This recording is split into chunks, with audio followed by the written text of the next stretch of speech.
This week's instalment. When he's not running with the young guns or getting into crazy stuff with 2.5 men, this hotshot actor was hitting Wall Street with a winning formula. He'll have a good time this weekend, though. As we all know, he likes a visit to an Easter house. Because it's Charlie Sheen for tonight's Hollywood Swingers.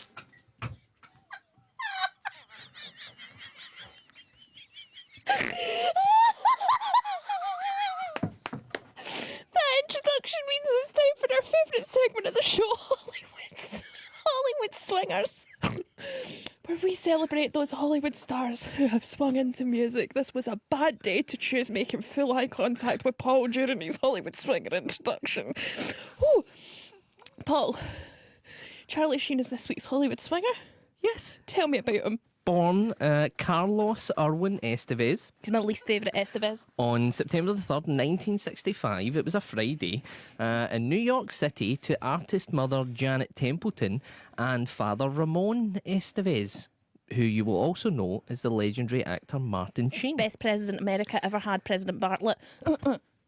From the West Wing, need to clarify. People might don't not need to know. clarify. One of 4 siblings, all of whom would act in some capacity, including his older brother, Emilio Estevez. Quack, quack, quack. From the Mighty Ducks. Please don't do these things that people might not know. Carlos's first movie appearance was at 9 years old, appearing in one of his dad's movies, The Execution of Private Slovak, in 1974. That sounds like a traumatic place for a wee boy to be hanging about. Well, the young Carlos did show an early interest in acting alongside a group of his school friends, where they would make amateur Super 8 movies, although the list of school friends included not only Carlos and his brother Emilio, but the brothers Sean and Chris Penn, Rob Lowe and Robert Downey Jr. Oh, I bet you they were super fun to hang about with and nice to strangers. Yeah, well, out of that ragtag bunch of bad boys, it seems Carlos was the worst, as he was expelled from school just weeks from graduation due to poor grades and attendance, missing out on a baseball scholarship to university. Oh. So he decided to become an actor full-time, and much like his dad, he went by the much more American-sounding Charlie Sheen. It's quite sad in a way. It is sad, and do you know what? I'm proud of Emilio Estevez for Yeah, 'cause saying, he kept it. no, I'm going to keep my name. I'm going to be a proud Estevez. Well, anyway, Charlie's first real film appearance was in the 1983 action thriller sequel Grizzly 2 Revenge, a low-budget film about a grizzly bear that sought revenge that wasn't actually released until 2020. But his next role was a bit more substantial, with a good supporting turn in the 1984 action drama Red Dawn. Okay. With Patrick Swayze. That's the one that Patrick Swayze and Baby from Dirty Dancing were in beforehand, isn't it? I believe so, yes. And it's the one with the Russians and stuff like that. And they take over America, Yeah, correct? 1986, though, was the breakout year, as well as a small role in the successful comedy Ferris Bueller's Day Off. Sheen got the lead role in the Oliver Stone Vietnam War drama Platoon. Now, that was a gruelling shoot. It involved a 30-day training camp in the jungle where all the actors were put through their paces, but they were also given, like, almost starvation-like diets. Every time they fell asleep, they had members of the crew firing blanks to wake them up, to keep them sleep-deprived, to get them into that mode of what it would have been like there.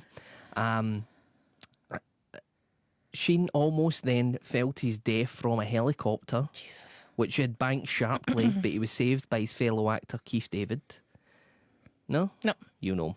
It was all worth it, though, as the film was a major box office success. It made over 20 times its budget in theatres alone. Ooh, And it not was even to VHS? No.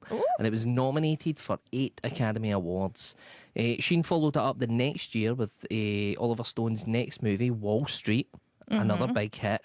Though his crime drama No Man's Land was a flop, but if you go back and read about it, it does seem to have the exact same story as the future franchise starter, The Fast and the Furious.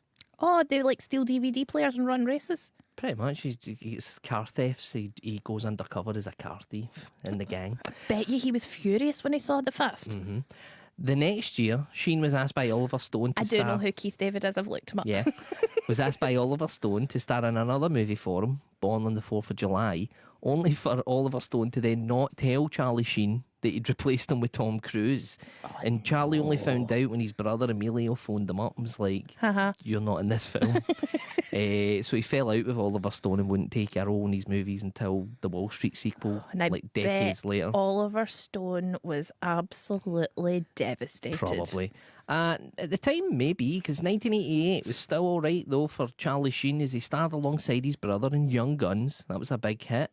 He teamed up with Emilio in the 1990 comedy Men at Work, which was not as much of a hit, but still did decent numbers. Okay. And sandwiched in between them was the 1989 comedy Major League. And that saw the actor return to his first love, baseball, and that was also a big home run at the box office. Is that the one where he fries an egg on a lady's belly? No, we'll get to that. Now, talking of big hits, though, during that filming of Major League, Sheen was throwing fastballs of up to 88 miles per hour. Did he injure himself? No, he later admitted that he was using steroids to achieve it. Not his first use of any substances. Wait a minute, for a film? Yeah. Oh, that's embarrassing. 1990, he starred in 6 films, including the buddy cop film The Rookie with Clint Eastwood. Right. And Sheen seemed to be straddling that perfect line of a bit of action, a bit of drama, a bit of comedy. He seemed to be that guy that could do everything. Yeah, like and that Will makes Ferrell. you a big star. Yeah. However, his starring role in 1991's parody movie Hot Shots, which is the film you're thinking of, whilst being his biggest hit to date, and I think it's actually genuinely funny, I love that film, it seemed to have stuck him firmly in the comedy camp going forward. Well, I remember as a very young child seeing the clip where he cracks an egg on a lady's stomach and it fries, being mentally obsessed with that when I was like 6. And on a sunny day, stealing eggs out of my kitchen To and fry it on your egg? cracking them on my belly to try and fry them in the sunshine. And I got in so much trouble. My mum and dad just walked out to find me sitting on the counter on the pavement with my belly out cracking eggs on myself.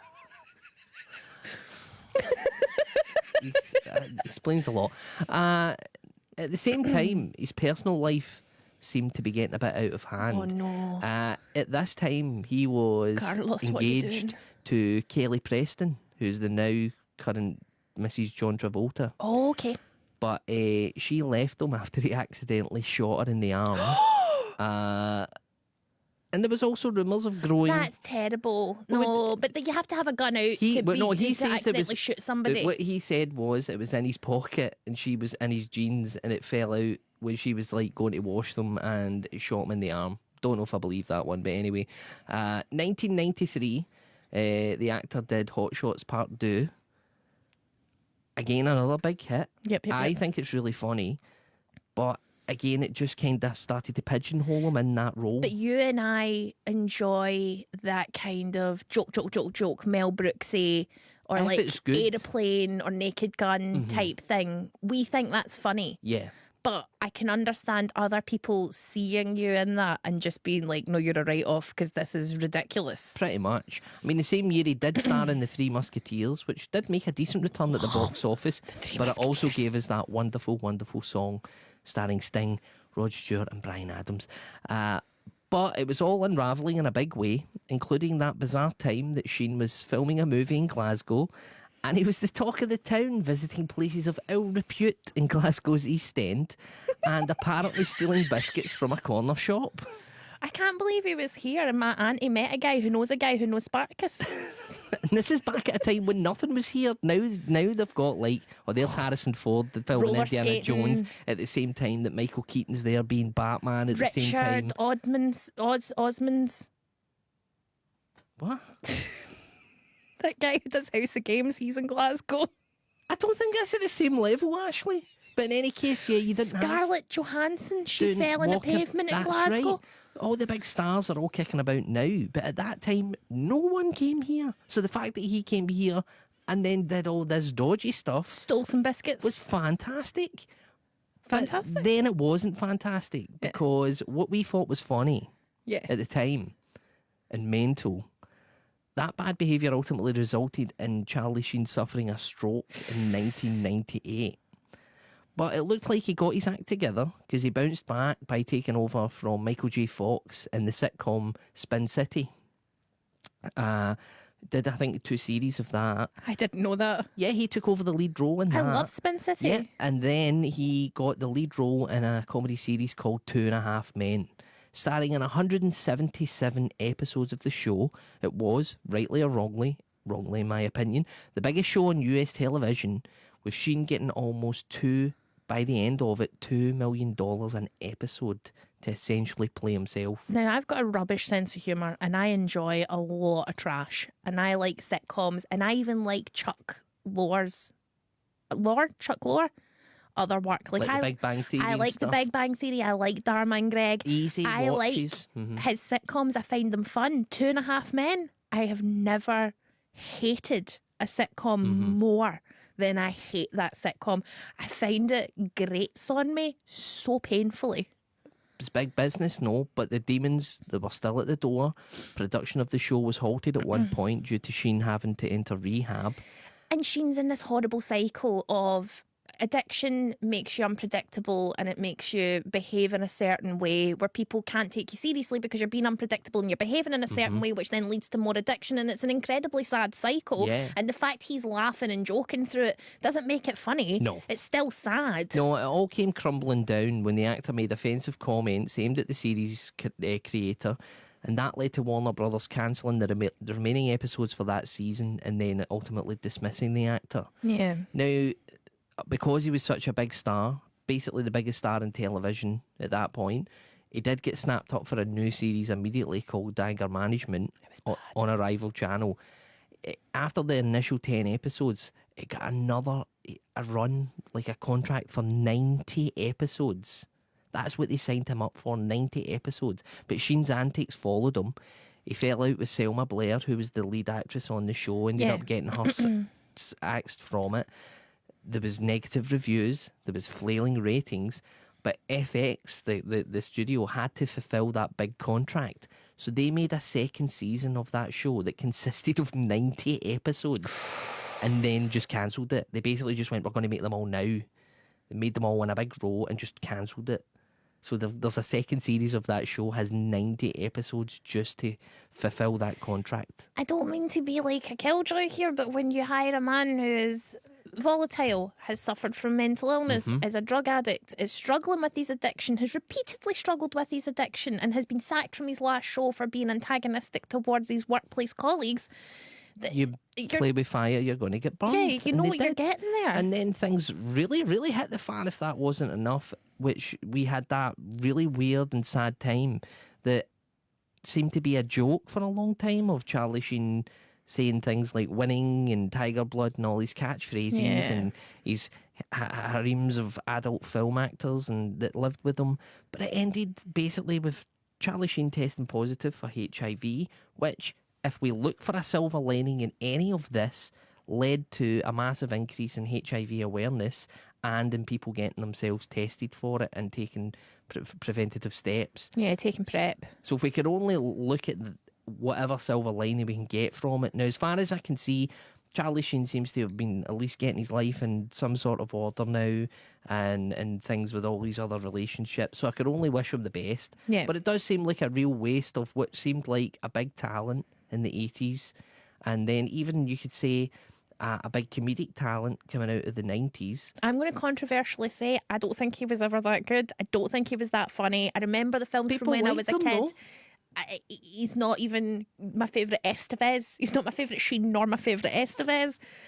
He's all right. I just think he was a pretty boy whose dad was famous. I don't think he was that grand and that great compared with these other contemporaries of his time. Compared with those other guys he grew up with. Sean Penn, Chris Penn and Rob Lowe. Yeah, they all... Yeah. So I'm just like saying... Well, let's end on tonight's song, and we go to a rare singing performance for Sheen as he duetted with co-star Catherine Winnick for the 2012 comedy film A Glimpse Inside the Mind of Charles Swan III. You probably guess what kind of movie that is. Singing a Brazilian classic in Portuguese, we're a bit late to talk about the waters of March, or as they call them, the Águas de Marco.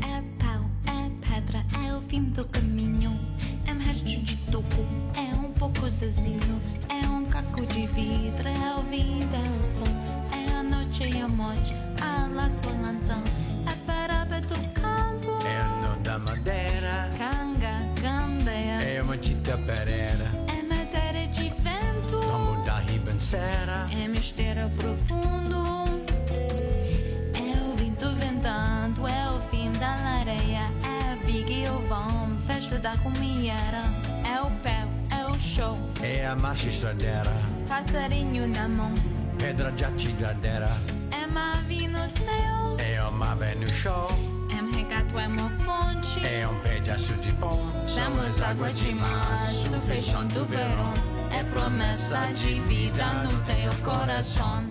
Au, pedra, inha, inho, és tu, oco, oco, inho, aço, sal, são as águas de março, fechão do verão, é promessa de vida no teu coração.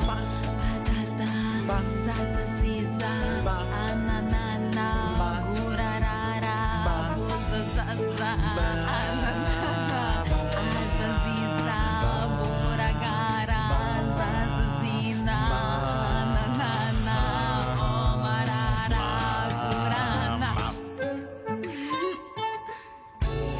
Now, that was Charlie Sheen featuring, what was the lady's name? Catherine Winnick, With a song.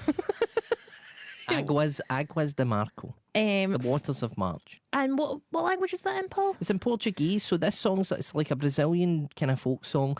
I think it was voted by Rolling Stone Brazil like the second best ever Brazilian song. And Charlie Sheen isn't fluent in Portuguese. No. So we have to take into account that that's Yep. pretty impressive that he sang in a foreign language. Now, here in the Ashley Storrie show, we rank our Hollywood swingers on a scale of 1 to 100 Kenny Rogers roasters, 1 being the worst, 100 being the best. I'm going to come to you first, Paul. What did you think of Carlos Estevez's performance? The song's bouncy, it's fun. It's a fun performance. He's not a great singer. He sounds like Charlie Sheen talking. Nothing against a wee bit of talk singing, but I think I'm going to have to give him 2.5 tens, 25. I'm going to give him 2.5. Oh, that was pants.